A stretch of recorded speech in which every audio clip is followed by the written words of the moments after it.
This version of the podcast is mixed in mono, but if you would like to listen in 5.1 surround sound, please visit ufocast.co.uk/prisoner for more details. This is episode 2, but we recorded it 4th, back in January 2022. Hello and welcome to this Prisoner podcast by hook or by crook. I'm Luke, as ever, and my co-host is... Michael from the Tin Dog podcast, as always. Hello, Michael. Hello, Luke. And as ever, we have a guest with us. The first guest this series, who has his own Wikipedia page. Mark Goodacre, New Testament scholar and professor at Duke University's Department of Religion. Is that correct, Mark? It is, yeah. It's called Religious Studies now, but yeah, that's roughly correct, yeah.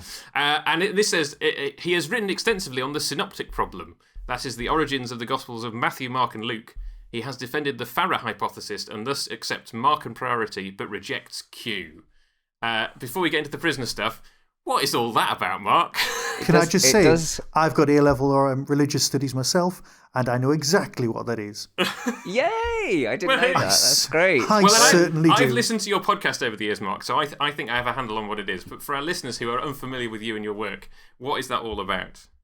Well, it does sound very science fiction-y talking about getting rid of Q, doesn't it? But Q in this context is the supposed early document that has sayings of Jesus in it, and I think it never existed. I think that Luke had a copy of Matthew's Gospel, so that's where we're coming from. And I realise we're in this podcast, we've got a Luke and a Mark, so it does get a little bit confusing on those along those lines as well. I hadn't even thought about that. So that's your day job, we're kind of delving into the New Testament history and origins and teaching students. But we're not here to talk about that. We're here to talk about the fact that you are a fan of The Prisoner. So tell us, when did you first encounter The Prisoner and what was it about it that grabbed you? Sure, yeah, absolutely huge fan of The Prisoner. I used to visit Portmeirion in my childhood. My parents used to take us there. But I actually didn't get to watch The Prisoner complete until 1984 when it was repeated on Channel 4. And so I was incredibly excited to watch it on the new Channel 4 at the time and instantly fell in love with it. And I've been in love with it ever since. And I used to, sadly, when family obligations come in, it's harder to do this, but I used to go to prisoner conventions regularly as well back in the 80s and take part in reenactments of bits of Free for All and Checkmate and so on. So and I think it's one of those things. What is it now? 2022, and I just think it doesn't lose its appeal. It just the rewatch value of most of the episodes. They're not, as we know, they're not all even, but the rewatch value is just outstanding. You see something fresh every single time, I think. So how many times would you say that you've rewatched the whole series? I really don't know because I do a regular watch all the way through. The last time I did a complete watch through was the 50th, so that would have been 3 or 4 years ago. So, but every now and then you just really feel like watching a couple of episodes. And I've watched ahead of this one. I rewatched Chimes of Big Ben and enormously enjoyed that again, watching it with this in view. So I don't know. It would be at 30, 40 times, 50, okay. I don't know. Arrival many, many, many times because that's the one you always want to show to your friends that haven't seen it before. Mm-hmm. And are you on Blu-ray now? Have you upgraded? Yes. Yes. Yeah. Although the best Blu-ray collection, it seems to me, is the 50th anniversary one, and I've got it on the Region B, and right. when I got hold of that, I realised I couldn't watch the blasted thing on my American machine. So actually, this is a true story. I actually purchased. Well, I asked my wife if I could have a multi-regional Blu-ray player for my birthday, and she, being a wonderful person, bought it for me. So I actually got my current Blu-ray player in order to watch The Prisoner. Nice. Okay, so this is the level of dedication that we're talking about this week. One thing that we're asking every guest that we have on, you talked about it being fresh today, 55 years on. Mm-hmm. There's lots of interpretations of The Prisoner, from the sort of straightforward surface level of kind of taking it on face value to the various kind of deeper levels of meaning. Michael has been reading the what's the guy's name? Michael? Well, Alex Cox, the guy who directed Reaper Man. So he's written a book about it, and Sid and Nancy, yeah. And you're kind of quite into his theories. J. Michael Straczynski recently on Twitter kind of came up with his theory, which he says is corroborated by Alexis Canner, as to what's going on. So what does The Prisoner mean to you? What do you think it's all about? Without being too spoilery at this point, because people who are new to The Prisoner are only a couple of episodes into our podcast. So what does it mean to you? It's a difficult one. I mean, I think a large part of it is that I love the surreal aspects of it. And it's kind of surrealism in TV before it became hackneyed and dull. So I like the fact that 1 minute you're watching... I mean, in today's episode, for example, Chimes of Big Ben, you have Christopher Benjamin appearing as one of the chiefs of the village. And then later on, I hope this isn't too spoiled, later on he comes back and the girl who was death as Potter, who is in Danger Man, or the name of the newspaper changes from the Tally Ho to what's it called in It's Your Funeral. It changes its name, and you know, and things that are present 1 minute suddenly aren't present the next minute. Some of them intentional, some of them just accidents of filming, and I just find that makes me want to. I find myself staring at it more than I do with almost anything else. I'm obsessed with how they set up the prisoner, the inside of his house in the village, and like pause and looking at how could they possibly have done it. And then so when you get to Many Happy Returns and Do Not Forsake Me, sorry, is that a spoiler as well? No, I mean you can talk in generalities. Okay. It's 60 years old. I think we're all right. If you get too spoilery, we might kind of snip it and stick it at the end and say spoilers from Mark. But I think generally you can talk about future episodes. In general. So when you get to those episodes and you actually see you're back in Buckingham Place again. I find that terribly exciting, just kind of visually working out what's going on. And I think more than anything else, I mean, people talk a lot about the meaning of The Prisoner and all the rest of it, but I think fundamentally it's the look of The Prisoner that's so fantastic. I mean, it's filmed, like starting filming in September 1966, and it still looks absolutely gorgeous. The colours are absolutely fantastic. I'm always really struck thinking about my dad told me about his first viewing of The Prisoner in the 1960s. And of course, he was watching on black and white, like more or less everybody was at the time. And you think, God, to think the people that were seeing the series for the first time weren't even experiencing it in colour. I find that, given how beautiful the colours are. So it's, I think for me, more than anything else, it's the look of the series. And that partly comes also from a love of Portmeirion. I adore Portmeirion. I can't visit it often enough, so there's that as well. And Clough Williams-Ellis said that he didn't think Portmeirion had ever looked more beautiful than it looks in The Prisoner. So I think, that is something that it really, really stands out. Yeah, it's definitely a vote of confidence on that one. Yes. So, I mean, let's move into talking about the episode. One of the things that struck me when I first watched this episode on Blu-ray and then watching it again this time is that very little of Chimes of Big Ben is shot in Portmeirion. Most of it is recreations of Portmeirion in the studio on the backlot with backdrops. And I think watching that on lower resolution VHS and DVD is probably something I didn't notice at the time. Not that it spoils the episode, but it's just one of those kind of things about the filmmaking process that you kind of think, oh, Prisoner, Portmeirion, but actually apparently so the Portmeirion bit not. at the end of this is bits of the Dirty Dozen set redressed. Is that right? Wasn't it the bit where he walks out what? after he's discovered he's not in... it's like, you're not in London anymore. No, you're on the set of the Dirty Dozen. What, eh? Well, that's set as well at which is also where they do the kind of the town hall for the competition. Yeah. I mean, there's bits of that you can see very clearly in Living in Harmony as well. And A, B, and C. I mean, you can actually, once you've watched The Prisoner often enough, well, not just that, but other 1960s shows, you can see that sort of those Boreham Wood bits being reused. I love that about it, and I love the fact. Although us nerds, we can spot and go, oh yes, now we're at Elstree, or now we're back in Portmeirion.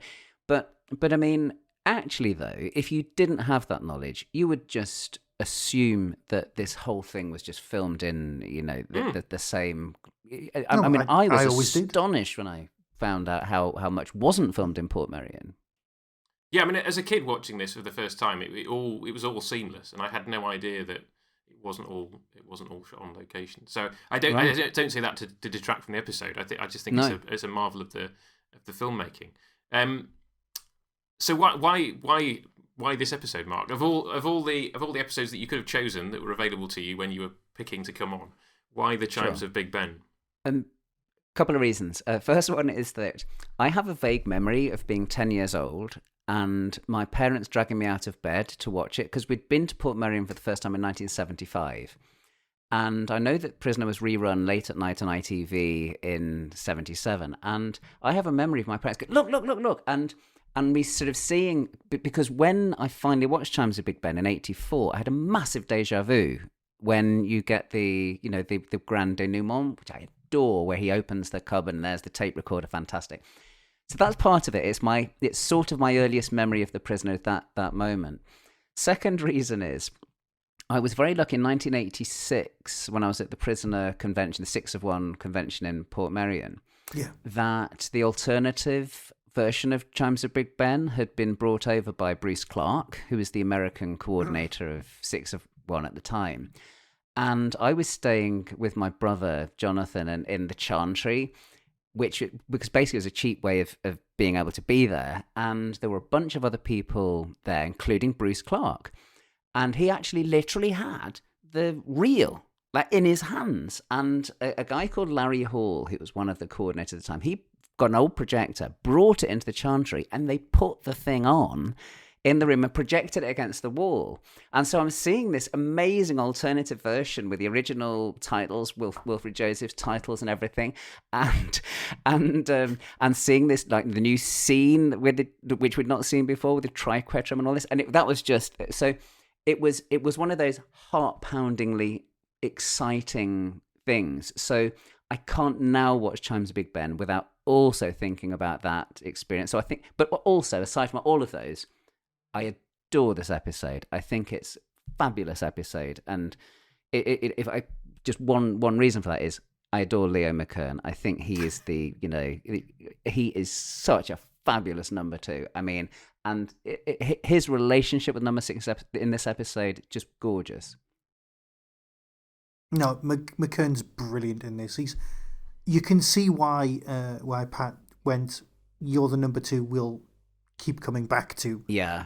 It just works. He's such an opposite of number 6 in his performance, but McKern just holds his own in everything he's ever done. So yeah, it's not just. I mean, everyone sort of my generation just goes, "Oh yeah, he's Rumpole of the Bailey," but you see him appear time and time again everywhere else, and he's always good. He's never less than brilliant. And when you think of him, your brain. I know it's not just because we're Prisoner fans. But our brain just goes, oh yeah, numbers. You see him in the scarf, standing there, or in the room or whatever, and he just is number 2. He's always that, and I suppose it's because he has such a major important effect at the end of this season, end of either at the end of season 1 and the end of season 2, if you look at it that way, or at the end of the whole run, if you look at it the other way. But either way, he's so important. But those only exist because of this story, and he does really go for it, because he says a lot of political stuff that isn't really gone into later on in the other stories. It's like he's the counterpoint to number 6, so he can make the same points Pat's making, saying, does it really matter who owns the village, what side it is, because everybody's the same. My worldview is that one day the world will be one big village, and none of the other number 2s really say what the village is for. They're just kind of a lot more focused on their job at hand, breaking him and that, rather than having that considerably more sinister worldview of, well, yeah, of course we're all going to be observed and constantly watched. It'll be good for everyone. And it doesn't matter who's in charge, because everyone's the same. It's the powerful and the powerless, and that's how it'll always be. And it doesn't matter what colour your flags are, it'll all look like the village. And that's what McKern manages to sell quite well. Yeah, and he doesn't seem to be bothered that he fails. No, and that is odd. You know, like other number twos probably get slightly more frustrated that they don't manage to break him, whereas he just doesn't seem to be bothered. He's like, okay, well, we tried that and it didn't work. Yeah. The Alex Cox reading of the whole thing does imply that, apart from the fact that number 6 may actually have created the village in the first place, and he's gone in order to test it out, and then had his mind wiped so he can be like the ultimate, literally prisoner in order to test it for purpose. It does imply that he's almost friends with McKern. Yeah. Outside of this, but he doesn't know he is. So failing is like, yeah, you've won this time, but we'll get it. There's also that aspect of like how many people are in on this conspiracy, because every time you meet some people from his past life, so obviously slight spoilers, but obviously you mentioned Many Happy Returns. There's Do Not Forsake Me, My Darling. Every time he kind of gets back into the real world, or in this case thinks he's got back into the real world, he meets some more people who were part of his organisation who are then in on the village, you know? And it's almost like, who's not in on the village, you know? At the end of the day. Which does leave credence to the whole, it's definitely organised by the British anyway. But that's not implied by some of the things that get said. It's just, everything contradicts everything. There is no one fixed thing that just works. But that's only if you try and stare at it too much. If you just see it for what it is like allegory and story coming at you, then that works. But I think also, though, this is why this works well as an early episode, because number 6 is really trusting in this episode of Nadia. I mean, yeah, and he should have known better after arrival, but he still doesn't. He still goes for it with Nadia. I mean, you know, and I mean, there's this complicated setup, you know, where as we later find out, Nadia's basically acting as well. But I think then having these British guys, the General and Fotheringay, being terribly, terribly British, actually works in this context, because your instinct on first viewing is, well, yeah, he's gone back home. You have to believe that. You've got to believe he's there, because if you don't, the whole thing's gone. Because he gets phoned when only us, the viewer, is watching Fotheringay, and Fotheringay was like, he's on his way up. All right, then, thank you. And there's no reason, if it's a con, for that to happen, right? Except to tell us, the audience, that this is real. Yes. Yeah. But are they just so entrenched in character to go, and now we're beginning the scene, and he's on his way up? So I like to think it is that it's definitely that they're so good. They're doing proper method acting, and they've got into character. I get all that, but they arrive on that. It doesn't matter. But yeah, I was going to say, this is the episode. They get delivered in the box, which is just odd. But they're in the room, which is the recreation, and I get that. Obviously, there's the technicalities of how they get back. There's the 10-hour. There's the flight. There's being nailed in the box. Yeah. There's all of that business, and you do see an aeroplane take off, which is a weird British BOAC, I think it is.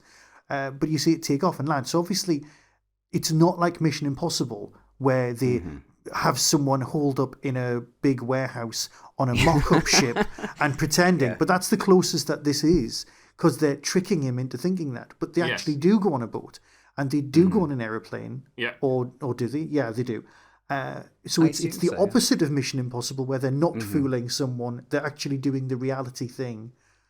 So they fly him, so it's 8 hours, so they fly him all the way out from wherever the village is, and they fly him all the way back again, and there's a boat involved. And then he ends up back in the village. Yeah. But the sound effects must have been playing. It's even more complicated than an episode of Mission Impossible. And then there's the if whole you think thing about with the logistics. There's the whole thing with the watch as well, which oh is my what God, gives the game away. Right. He for a start. I mean, for a start, Poland is 2 hours ahead, not 1 hour ahead. It's not just that, right? Okay, there's that. But more importantly, right, if the village isn't in Poland, that messes that up. Also, which it isn't, you've also got, he takes some guy's watch. What? What's that all that about? And he doesn't know how long he's been away.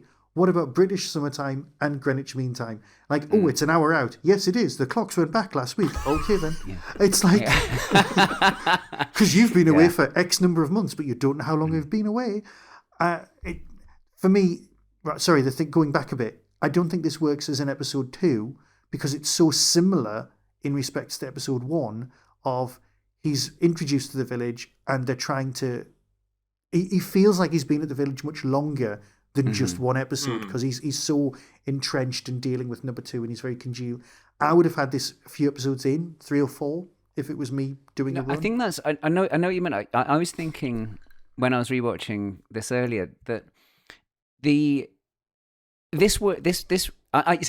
think it would have worked well as a later episode. It kind of makes sense that he's beginning to get wise to things. But the reason why I think it's a fantastic second episode is that it basically recaps what's happened in Arrival without recapping it. So you actually watch the Nadia character, the number 8, going through all the same stuff that he went through, watching it with number 2. So let's say, a ton of people, they hadn't seen Arrival. You've given the premise again in the first 10, 15 minutes of the thing. And I know you're given the premise in the opening credits of every single episode, but it's not explicitly said at any point in Arrival, is it, that this is the same as the inside of his house? It's just visually we see it. But it's explicitly said by number 2 in this that, number 8's house is exactly the same as the inside. So that, to me, it works as a second episode because it's re-grounding anybody that watched Arrival. And for newcomers, you can follow what's going on straight off the bat, I think. Okay, yes, I can see the argument. But I think that the whole kind of inconsistencies in the order are also part of the surreal nature of the show. They are. Because as we said, they explicitly say in this episode, he's been there for months, right? So he's not been there for a year yet, but he's been there for months. And so you kind of think there's definitely room in there for some of the other episodes to have happened in that time. Yes. I think Free for All in particular, they explicitly say you're new here. Yeah, that's right. So it makes sense for Free for All. Anyway. Well, and Dance of the Dead. He's clearly new in Dance of the Dead as well, which makes it seem very weird when you watch it. I've got more problems with the late positioning of that, actually. Yeah. So I think any way you slice it, you can't properly make it all mesh up, and you just have to go with the flow. But just one other thing about I know this is proper nerd territory, like order of episodes. Welcome. But I love this That's thing. where we live. So one of the things I love is if you have this as episode 2, you've got a very lovely parallel with Once Upon a Time at 16, and I'm afraid that I just love that parallelism. You've got the second number, well, the third number 2 you see, but second episode you see, and then it's back again in Once Upon a Time. That's gorgeous to me. I love that symmetry. Does that come from your studies of the New Testament? Yeah, I think so. I think I like that kind of inclusio. Yeah, I love it. I mean, talking of that, do you see anything of McGowan's own religion in The Prisoner? I did write a question. Yeah, I did write a really pretentious article when I was a teenager about religion in The Prisoner, which I'd be too embarrassed to this is a safe space. And I did talk a lot about a lot of the imagery in The Prisoner is, of course, derived from Christianity, perhaps most clearly in Fallout. But I mean, you've got it here. When The Prisoner is showing everybody his ridiculous construction at the art show. And you get the line, why the cross piece? And the original script, Tilsley's original script, has got a whole paragraph of stuff like talking about Christianity, and you end up with why not, which is actually a much, much better line. And I think actually the Prisoner works better if one doesn't try and superimpose religious stuff on the top of it. I think you've got the imagery there. You obviously in Fallout you've got dry bones and so on, but I think it's more. I would want to say ethics and morals, but not so much blatant Christian or other religious thinking in there. I mean, and of course McGowan is inspired by his own Catholicism and so on, but I think he actually deliberately resists going too religious in this, and I think that was the right move. What do we think of the way he relates to Nadia? I mean, I'm thinking in particular of the conversation they have inside the box where she says, "Are you married, or do you have a wife back in England?" And he looks bored. And or do you have a fiance? And and he sort of dodges the question. There is a certain way that the prisoner largely avoids romance in the show. But what do we think about how it appears in this episode? I personally hate the scene where it's the nighttime scene with the music playing, and he's kind of sort of caressing her head, and it's the one bit in the episode that makes me squirm, because McGowan just doesn't do. It's very similar scene in Dance of the Dead where he's supposed to be dancing, and in a at least something that would be like kind of pseudo romantic, and he just isn't, and he looks awkward with his arms folded. Occasions I wish he would just I wish McGowan had just done a little bit more on that side of things, but because as a result, you don't find it remotely plausible that he thinks that Nadia is this kind of naive, woman, all the rest of it, and in the sense that you'd have thought the character would really want to make her think that he loves her or whatever. Yeah. So that I think that's the one bit that for me is a bit awkward. Yeah. Yeah, and I think that scene is slightly weirdly. I mean, actually, there's some really weird cuts in this episode. I think I'm noticing the editing more, but there's some really weird edits in that scene. Because there's several angles going on of how they've shot it, and it builds up very, very weirdly. That's actually as well, that scene where they have that conversation is just, if I remember rightly, it's just after the scene they cut from the alternative version, where he's got the triquetrum inside, and he's got a pencil that you've seen him writing in his book, and it's good that they cut that scene, because basically he's worked out where the village is on his own, and that kind of not only spoils this episode, but it would spoil many Happy Returns and Fallout as well. So it's a good thing they did cut it, but I think that adds a little bit to the oddness of the cutting, of the scene, yeah. Go on, Michael. No. Well, all I was going to say, one of the things I think we do need to cover is the art competition, and the fact, well, not just the cross, why not just that, but apparently all of the art that's entered in the competition that's got number 2 as its focus, which I think is brilliant.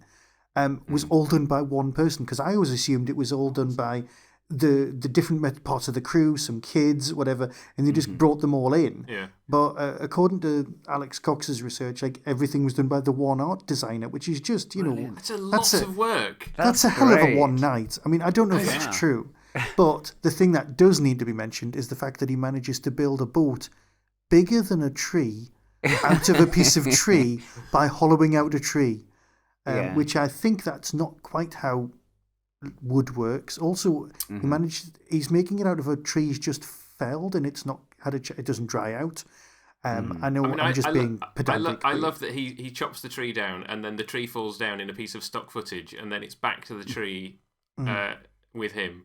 I mean, I'm willing to forgive that scene pretty much anything, because it features. Not that I have a ranking, but if I had a top 5, it's probably one of my top 5 pieces of prisoner music. Is the piece called "The Prisoner Chops Down the Tree"? Oh no, number 6 chops down the tree. I think it is on the soundtrack album. That dum dum dum dum dum dum. Yes, and is it so? And I just love that piece of music. Yeah, I wanted to ask you too about this. Do you because it reminds me, always has done, of the 1960s Robinson Crusoe, which had music exactly like that, dung dung dung dung dung kind of thing. And it occurs to me he's doing the Robinson Crusoe type thing of chopping stuff down and building things, and I'm just wondering if it was. No, that would make complete sense. Yeah, it's like it's an audio echo of something. Or just even a quick reference. So you would just go, "Oh yeah, it's a bit like that." So you've got to refrain from some. Yeah, that makes sense. I love the mishmash. We talked a bit about it in our opening chat, Michael and I. But just the music of The Prisoner.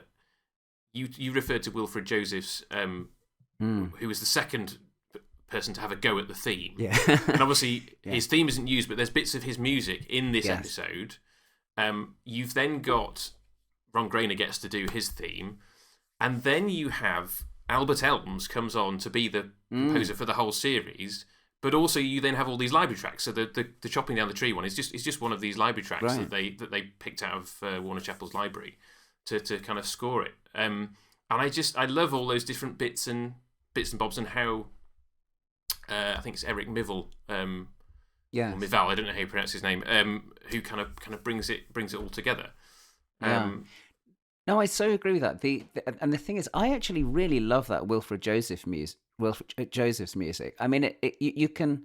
I mean, obviously, we all absolutely adore the Ron Grainer theme, but when you watch the alternative version with the Wilfred Joseph's theme at the beginning, you actually can hear that theme much more than in the incidental music later on. You become much more aware of how different Joseph's stuff is from Albert Elm's stuff. But somehow they cohere. They're totally different styles, but somehow they really work. And it's I mean, I suppose with any incidental music in anything, if you are noticing it too much, then something's gone wrong. But it is kind of seamless. I think that's right, in spite of the fact they're such different styles.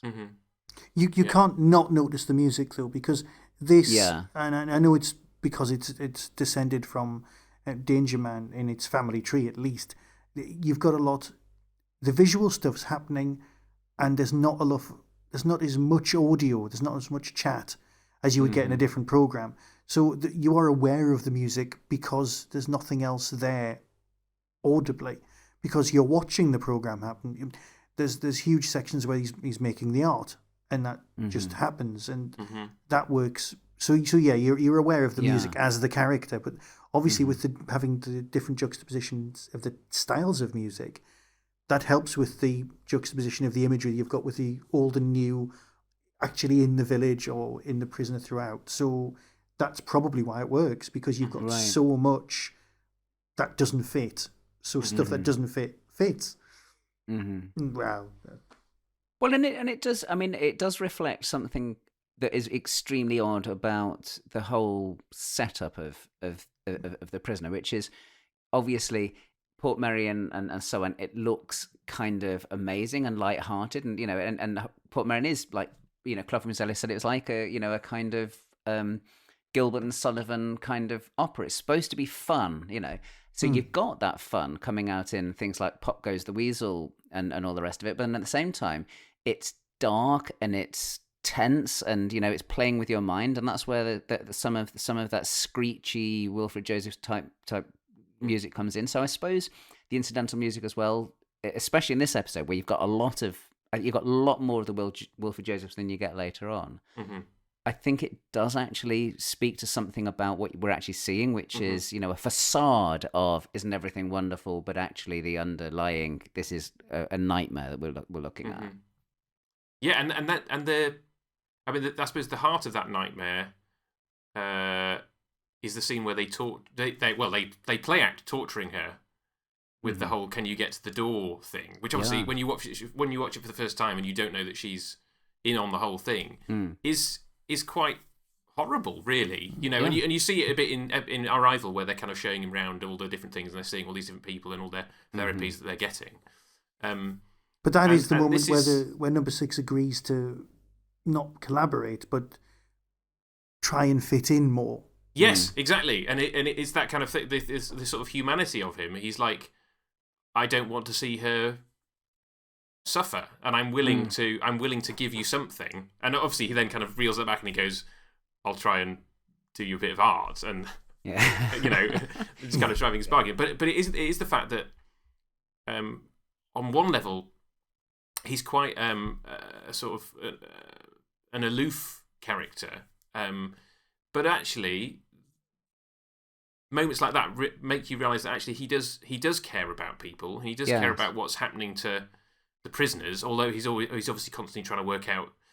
You have the scene with the general that he plays chess against, so they're like, well, which army, all that kind of stuff. Like he's constantly trying to work out who's a prisoner and who's not a prisoner, and whose motives or whatever. But for those who he cares about, he is willing to kind of make those sacrifices.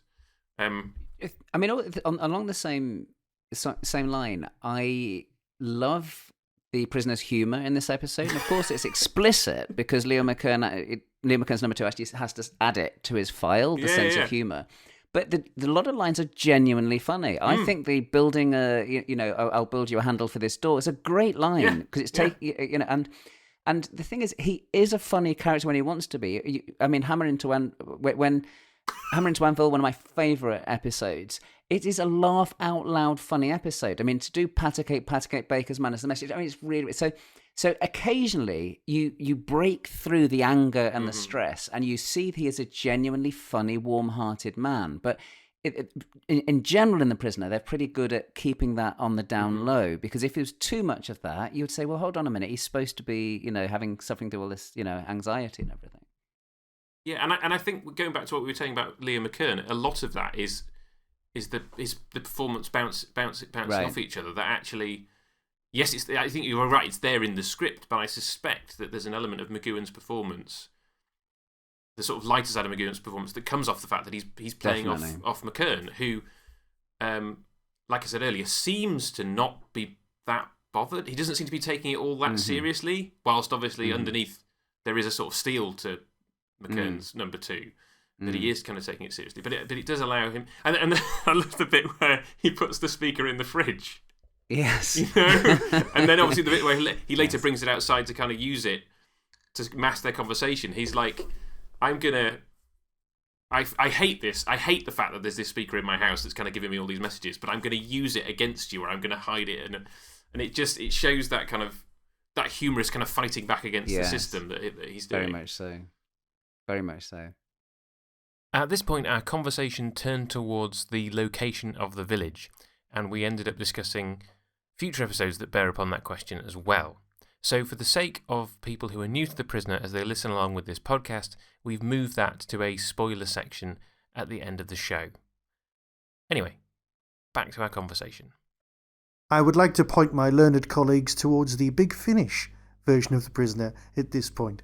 Which I still haven't listened to. Have you listened to it, Mark? I'm sure you will. I have. There's in fact, the chimes of Big Ben in Big Finish Prisoner is really good. Is it called Chimes of Big Ben? But they, I mean, without again too many spoilers, they actually do counter some of the problems with this, and also, I mean, so one of the things that has always bothered me about Chimes of Big Ben is he goes through all the really dramatic stuff of pulling the wires out to stop the traffic going. Why didn't he open the blinds? Why didn't he open the blinds to the window? Right? And Big Finish actually addresses that, the Big Finish Chimes episode. So that, I mean, it's again, it's the kind of thing where, I mean, the joy of The Prisoner it's got so much rewatch value, but of course the danger about rewatch is that silly things start bothering you. Like, why? I mean, I've just looked it up. It is called The Chimes of Big Ben. Yeah. Oh, it is. Okay, brilliant. Yeah, it is it's in the first volume, isn't it? And I think it's a relatively early episode. And one of the best. It's really, really strong. If people haven't listened to the Big Finish Prisoners, I echo Michael and strongly recommend them. I finally have to get around to it. I mean, I also like the parallel for anybody who was watching The Prisoner and Captain Scarlet, which were kind of contemporaneous, is that they both have a Big Ben related episode. Do they? So Captain Scarlet has Big Ben Strikes Again. I want to say Big Ben Strikes Back, but that's not. That's Star Wars. Big Ben Strikes Again. So Big Ben Strikes Again relies on the fact that the Mysterons have taken over an atomic device in a truck, and they've parked the truck somewhere that is a specific distance. It turns out, this is how they work out where it is. It's a specific distance away from Big Ben, such that the guy is listening to the chimes of Big Ben on his radio, and he hears 12 chimes on his radio, and then he hears a 13th chime live from Big Ben. And they're able to work out that because of the speed of sound and stuff, that he's a specific distance away from Big Ben. And obviously that came out pretty much a similar time to this. So you wait however long for 2 episodes of your favourite show about Big Ben, and you get 2. Hang on. I've heard a story, and I don't know if this is true. Have either of you heard this story before? It's Big Ben related, but I'll tell it as quick as I can. Basically, there was a guy done for murder, and his defence was he wasn't there. Now, this is like hundreds of years ago, or in the last 200 years, whenever it was. Yeah. But his defence was he wasn't there because he'd heard Big Ben strike 13 times in the middle of the night. Right. And everyone was like, that's ridiculous. But he stuck by it. And then the guy in the watchtower went, yeah, actually, we were messing about. It did strike 13 times. He definitely wasn't there. And he got off. But I don't know if that's a true story or just something that was in one of those, Eagle annuals from 1974 that you get at the car boot sale. That's great. So No, I was just wondering if anybody else had ever heard it No. or if No, I just I imagined it. I've not heard that. I've not heard that story at all. No, that's fine. brilliant. I love In that it. case, what I'll do is I'll shut up and we'll move on. No. I mean, I like it. I mean, feel free. I mean, we're either perpetuating an apocryphal story or there's a bit of history that we've just learnt. Feel free to Google, listeners. I guess we're kind of coming into land. So before we do spot the Doctor Who actor, which I have primed Mark to look out for these. Is there anything else we want to say about the episode before we wrap up? One lovely thing I like about it is, and which is also a sad thing about it, is I love Richard Wattis in this, playing Fotheringay, and I desperately want more of him. I mean, we've got like a couple of scenes, and I think part of it is I grew up in the 1970s watching Sykes, which he was a major actor on, and so it was when I first watched The Prisoner and saw Richard Wattis in it. I don't know this. What a shame! What a shame not to have a bit more of him. Likewise, is he called Finlay Curry, the general with the moustache? Also, I mean, he's one of those great British character actors. I would love to have more of him, but maybe that's a mark of the success of the cast of The Prisoner, that people appear for just 5 or 10 minutes at the end of an episode and just hit it out of the park. Yeah. Yeah, I mean, I think I recognise Richard Wattis from The Man in the White Suit. Oh, nice. Which I've recently picked up on Blu-ray, but haven't rewatched. The Alec Guinness film. Yes. Yeah. So he's one of the various characters in that. Sadly, not an appearance in Doctor Who. Spot the Doctor Who actor. Shall we? Is that right? Is he not? Yeah. No. I was wondering if Wattis might be one that I've forgotten. He didn't do Doctor Who. So, Michael, have you got anything else to say before we dive in? No, I've only got the one. Well, the only thing in my notes that we haven't covered is that the guy manages to shoot Rover and burst the bubble. Which, I don't know, that sounds... I mean, obviously it's a con, and Rover is bulletproof. But it was just... is that how you kill Bro? Can you stop Rover with a pin? That's rubbish.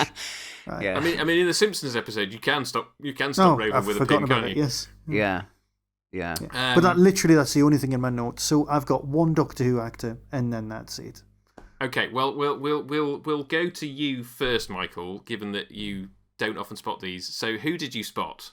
Well, Kevin's story, because that's quite obvious. I mean, let's face it, that's the equivalent of going, was Tom Baker in this story? Because Kevin's story is like, I mean, he's got, 2 major performances in Doctor Who, and you go, and he just owns every scene he's ever in everything. And there he is there. You just want him to say Packer. It's just great. I'm going into bat for Revenge of the Cybermen and saying he has 3 major Doctor Who performances. Yes, you do know 3. No. But if you don't know it's him under all the makeup, then yes, you don't know it's him under all the makeup. I'm guessing, Mark, you spotted him too. No. You didn't spot Kevin Stoney? No, I'm sorry. That's awful, isn't it? No, that wasn't my. I said to Luke earlier on, there's one really obvious one, but that wasn't it. Oh, tell us more. But now we've said Kevin Stoney, you know who he is in the episode, no, right? I do. No, absolutely. Yeah. Well, now it's really obvious. Now it's really obvious to me. Which is, but no, Mike. And I'm rubbish at this. I will admit though, Mark, when I first watched Chimes of Big Ben, they didn't realise it was him for years. So I think you're in good company there. Yeah. No, not hasn't. This is the first moment that I've realised that. So who did you spot? My obvious one is Christopher Benjamin. Yes. Oh, yeah. Who comes again in The Prisoner later on as well. But dubbed in this episode. Yeah, it is he. It's definitely not his voice. Oh, okay. Yeah. It just sounds really, really odd. Yeah. Well, so I mean, we had this in when we did the UFO cast. Our favourite character in the UFO cast, I think, Michael, was called Keith Ford. Always. And there's an episode of UFO, and clearly the production reason is just that the actor wasn't available for the post dub. And in that episode, he's dubbed by one Robert Rioty, who is the guy who provides the generic number two voice. And I think I heard him in this episode dubbing Peter Swanick. Rings a bell. So when the supervisor is doing what was in your mind, it's not Peter Swanick's voice as it is in the rest of the episode. Okay. I think it's Robert Rioty. Somebody can write in and correct me on that. I don't know who dubs Christopher Benjamin, but I was like, oh yeah, it's clearly not Christopher Benjamin's voice. And it's very odd how little he is in the episode as well. Yeah. Really just a little bit at the beginning and the end. I mean... And that's just sacrilege. He doesn't even speak at the end. I know. But yes, I mean, I suppose the reason you didn't bring him up, Michael, is because we spotted him last episode because he was in Arrival. So he has a much bigger... Oh, so he's in 3 episodes, isn't he? Yeah, so Yeah. Arrival, Chimes, and Girl Who Was Death. Yes, I think so. Yeah. She's... Yeah. So, any others? Because there are 3 more, but they're very minor roles. Hit us with it. Go on, go for it. Go on, Mark. I think Finlay Curry is in Doctor Who, but I don't know whether it's just because I think he's bound to have been. But I can't name you an episode. But I have a feeling that he was in it. Am I wrong? He was not in Doctor Who. No. Drat. No. So I will. Let me quickly run through the 3. So the first is David Arlen, who plays Karol, the Polish dude that they meet, who shoots at Rover. He plays a guard warrior in the John Pertwee story, The Mutants. Wow. So I think you can be forgiven for not noticing him. And then of the 3 judges for the art competition, the 2 guys both appeared in Doctor Who. I will entirely forgive you for not getting Jack LeWhite as the first judge, because he appears in 2 missing episodes of the Daleks' Master Plan. As one of the criminals on Desperate and Knopf's cameraman in The Feast of Stephen. Fantastic. And then John Maxim. I don't know if you recognise the name John Maxim as the other judge. He was Frankenstein in The Chase. Wow. I'm not going to recognise that. and then he later appeared as a Cyberman in the Moonbase. So again, I forgive you for not recognising him. So that's our Doctor Who watch for this week. I spotted Kevin Cerny and Christopher Benjamin. If you spotted any of those others, listeners, then you are doing better than me. And all of us. Unlikely. Well, it's possible. It's possible. So I think all that remains to say is thank you so much, Mark. A fount of knowledge, as always. I'm used to listening to you talk about the New Testament, but your wealth of prisoner knowledge has been amazing, and really enjoyed talking to you about Big Ben. It's been such a pleasure. I feel I was saying to Luke offline earlier on that it's sort of and to Michael too. It's sort of fantastic when a podcast starts talking back to you, which is what this feels like to me, and I actually feel a little bit starstruck, and also because I'm much more used.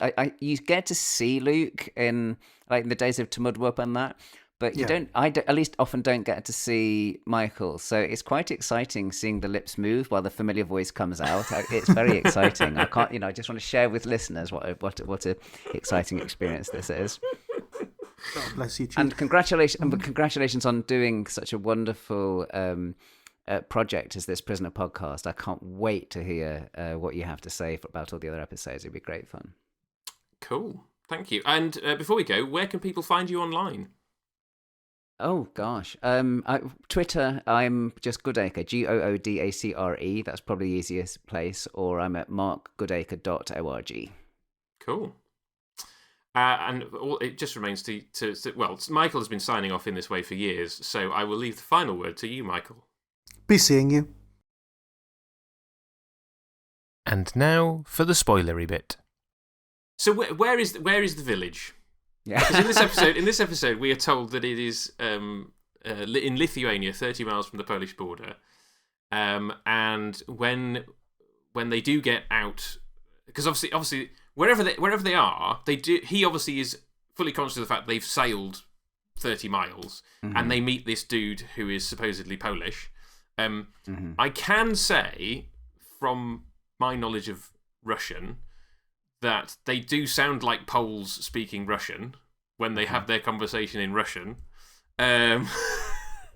Because there's and the whole Estonian thing where she says I'm Estonian and he's like Russian and she's like we don't think so. That is very true. Like the Estonians and the Russians do not like each other from my experience. Yeah. So there's all that kind of going on, and then obviously they put him in the crate, and like we said earlier, they could fly him anywhere, and they're getting back to the village. So where is the village? Do we believe it is in Lithuania, and they've just flown him somewhere around the Baltics and then put him in a ship somewhere, or is it entirely different, or does it not matter? Well, I don't know. I mean, in Fallout, he seems to be able to drive through a tunnel and come up and turn up in the south of England. So, in which case, Many Happy Returns is not right either, is it? I mean, so yes, yeah. I mean, I've always tended, because of Many Happy Returns, because he actually definitely does make it back, and he's kind of worked it out on his own. I take that as being the more plausible location, and right. this is got it completely wrong. Right. Which is, I think, why they take out the this idea that he's worked out where it is with his precise calculations and all the rest of it. Yeah. And also, he kind of gets the location from Nadia, yes, doesn't he? Yeah. So and she's in cahoots. So I think we have to say, if we want to line this up with Many Happy Returns, then the village is not in Lithuania. Okay, cool. I think it's not in Lithuania for a different reason, but yeah, that's fine. It still doesn't explain Fallout. So, like, no. I mean, so my slightly off the wall thing, based solely on the fact that Number 6's house is bigger on the inside than the outside. Yes. Is that the whole village might well be a TARDIS and that it can move around. But that is. I like that.